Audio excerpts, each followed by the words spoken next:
धाड़ी होई प्लेट धरी खाइबा को बसिथिले पिला चलीथिला वीडियो रेकर्डिंग पिलांको प्लेट रे अंडा परोसी देले अंगनवाड़ी दीदी तबे वीडियो रेकर्डिंग सरू सरू अंगनवाड़ी दीदी पिलांको प्लेट रु फेराई नेले अंडा एभली किछि दृश्य अबे सामना को आसिछि जहा सोशल मीडिया रे खूब भाइराल हेबार लागिछि।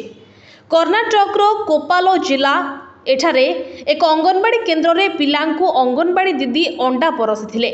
एही समय रे वीडियो रेकर्डिंग हेउथिला तबे वीडियो रेकर्डिंग बंद हेबा परे अंगनवाड़ी कर्मी पिलांको थाळीरु अंडा छड़ाई आनिथिबार अभियोग होइछि। वीडियो भाइराल हेबा परे दुई अंगनवाड़ी कर्मी विरोध रे कड़ा कार्यानुष्ठान ग्रहण करा जायछि। लक्ष्मी और शाइनाज बेगम को निलंबित करा जायछि। महिला एवं शिशु कल्याण विभाग अधिकारी गुंडूर गाँव स्कूल कर्मचारी तथा अंगनवाड़ी कर्मी को कारण दर्शाओ निर्देश जारी करिसेंति।